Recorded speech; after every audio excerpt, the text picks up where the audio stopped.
रही है और अरब मीडिया ने समुद्री क्षेत्र में तनाव बढ़ने का दावा किया है। घटनाओं की आधिकारिक पुष्टि का इंतजार है। क्षेत्र में सुरक्षा एजेंसियां हालात पर नजर बनाए हुए हैं। पश्चिमी एशिया में तनाव और बढ़ने की आशंका जताई जा रही है और पश्चिमी एशिया में हालात फिर बिगड़ते हुए नजर आ रहे हैं।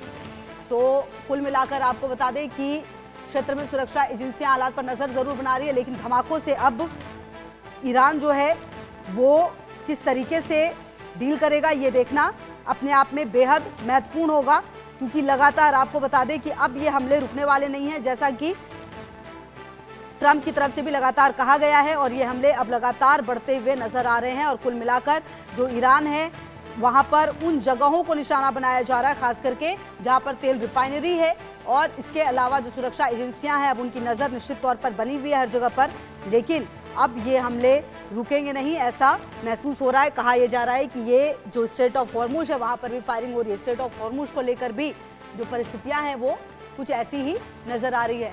और मेरे साथ बातचीत करने के लिए जुड़ गए हैं कर्नल सतपाल राघव, रिटायर्ड हैं सर और डिफेंस एक्सपर्ट भी हैं।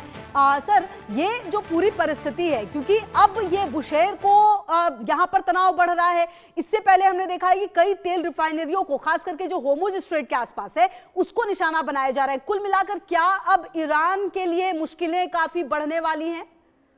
जी देखिए, अगर हम आज की परिस्थिति की बात करें, जो यूएस फोर्सेस है उनका जो है टेक्नोलॉजिकल सुपीरियर है और उनके फायर पावर सुपीरियर है, लेकिन हॉर्मुज एक ऐसी ज्योग्राफिकल डिफेंसिबिलिटी है ईरान के लिए, क्योंकि इसमें आइलैंड्स हैं, जितने भी आइलैंड्स हैं वो एक ज्योग्राफिकल डिफेंडेबिलिटी है और वो अमेरिका को वो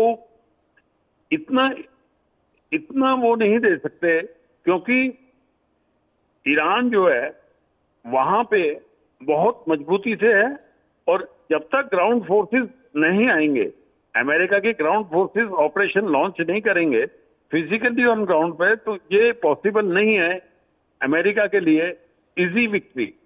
जी बिल्कुल। अच्छा सर, ये जो पूरी परिस्थिति है, अब जिस तरीके से ये तनाव बढ़ रहा है, कुल मिलाकर स्ट्रेट ऑफ हॉर्मुज में भी स्थिति और खराब होगी और इसका असर भारत पर किस तरीके से आने वाले समय में पड़ना है? क्या हम और आर्थिक दबाव की तरफ बढ़ेंगे? जी देखिए, आज वर्ल्ड एक ग्लोबलाइजेशन की तरह है। सप्लाई चेन पे इफेक्ट है, ऑयल और गैस पे, इस पे बहुत ही फर्क है। और इसके अलावा हमारे वहां पे काफी कंटेनर्स जो है, एक्सपोर्ट्स है, इंपोर्ट्स हैं, उन पे भी काफी फर्क पड़ेगा और इंडिया ही नहीं पूरा वर्ल्ड पे इसका इफेक्ट आएगा। जी अच्छा सर, ये जो पूरी परिस्थिति को हम देख रहे हैं, इसमें क्या आने वाले समय में ये भी माना जा सकता है कि अमेरिका की तरफ से कुछ बहुत बड़ा धमाका हो सकता है ये छोटे छोटे धमाकों के बाद? जी देखिए, अमेरिका का ऑन गोइंग प्रोसेस है और इनको सिचुएशन स्टेबलाइज करनी होगी। डिप्लोमेटिकल एफर्ट्स भी और मिलिट्री एफर्ट्स भी और स्ट्रेटेजिक भी है, एंड फ्यूचर में भी उनका जो स्ट्रेटेजी है कि कैसे इसको सॉल्व किया जाए परमानेंट सॉल्यूशन की तरफ। एंड मोरओवर ईरान का जो न्यूक्लियर प्रोग्राम है उसका भी एक इनका जो है कि उसको भी कंट्रोल किया जाए। जी बिल्कुल सर। और कुल मिलाकर क्या इस पूरी परिस्थिति में जो तमाम देश जिनको कि अब असर पड़ेगा, क्या वो एकजुट होने की कगार पर नजर आते हैं? क्योंकि खास करके स्ट्रेट ऑफ हॉर्मुज में जो परिस्थितियां हैं वहां पर अगर असर पड़ेगा तो कई देश ऐसे हैं जिनको कि सीधा सीधा आर्थिक मोर्चे पर एक लड़ाई लड़नी पड़ रही है। जी देखिए, ये वर्ल्ड की प्रॉब्लम है। आज इंटरडिपेंडेंस है, सप्लाई चेन लाइन पे इफेक्ट है। रशिया और चाइना जो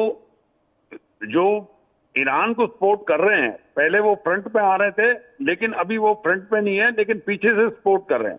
और बाकी देश भी इससे प्रभावित हैं, वो भी अपना जो है दबाव डाल रहे हैं कि एक सॉल्यूशन की तरफ जाए जिससे कि ईज आउट हो जाए।